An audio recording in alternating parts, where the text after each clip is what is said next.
두 번째 강의입니다.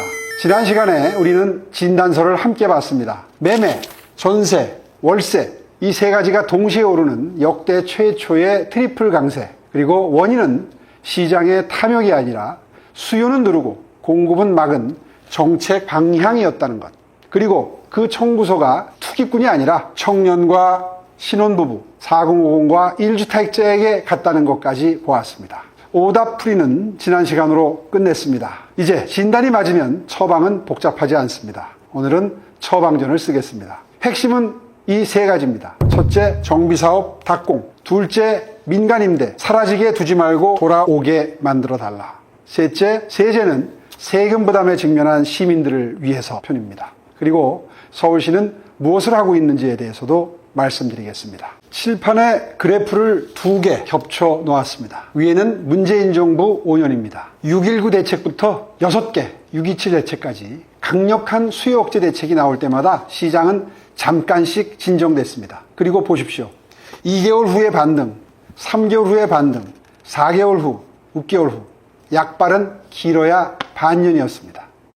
아래는 이재명 정부의 1년입니다. 6.27 대책 이후 2달간 상승세가 둔화되다가 0.54까지 다시 치솟았고 10.15 대책으로 0.17까지 내려왔다가 0.31로 재확대. 양도세 중과 예고에 잠시 둔화됐다가 재개되자 다시 0.31. 위 그래프와 아래 그래프 모양이 정말 똑같습니다.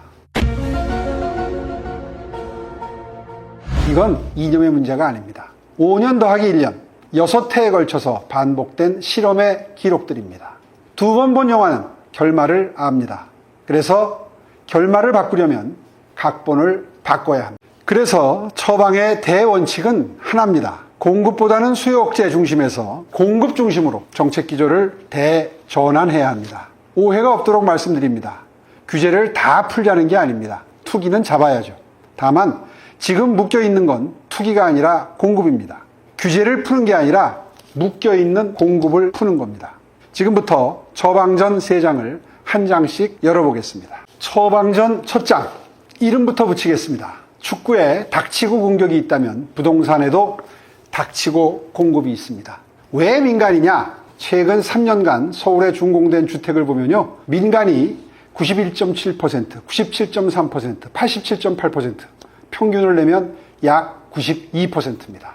공공주택은 소중합니다. 서울시도 열심히 짓고 있습니다. 그러나 산수를 보십시오. 서울의 새집 10채 중에 9채는 민간이 짓습니다.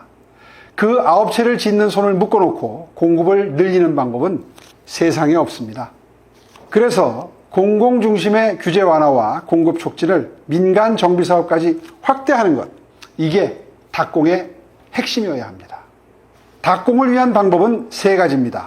첫째, 이주비 LTV 70%로 상향하는 겁니다. 이주비는 투기자금이 아니라 사업의 필수자금입니다. 이걸 일반 주택담보대출과 똑같이 묶어놓으니까 35개 구역 중에 14군데가 지연 위기에 처한 겁니다. 둘째, 조합원 지위양도 제한 완화. 확인된 피해만 151건이었죠. 갈아탈 수 있어야 사업이 굴러가기 시작합니다. 민간 정비사업 속도 저하 방지를 위해서 재개발, 재건축의 조합원 지위양도 제한을 3년간 한시적으로 완화하고 가로주택 정비사업과 소규모 재개발 사업은 제한 시점을 사업 시행 계획 인가 시점으로 조정해야 됩니다. 셋째, 민간 정비사업 법적 상한 용적률 1.2배로 완화. 과거 5년 대비 최근 5년의 연평균 착공 물량이 29,000호에서 15,000호로 대폭 감소했습니다. 이 같은 공급 절벽 타개를 위해서 민간 정비사업의 법적 상한 용적률을 1.2배까지 완화하고 재개발의 임대주택 제공 비율도 재건축과 동일한 수준인 50에서 30% 수준으로 완화해야 됩니다. 사업성이 나와야 다음 공급이 나올 수 있습니다. 어렵지 않습니다. 막힌 혀를 뚫으면 피가 돌듯이 이 3가지가 풀리면 멈추어선 공급이 다시 돌게 됩니다. 처방전을 얘기하기 전에 누가 서울에 전월세를 공급하고 있는지부터 보겠습니다.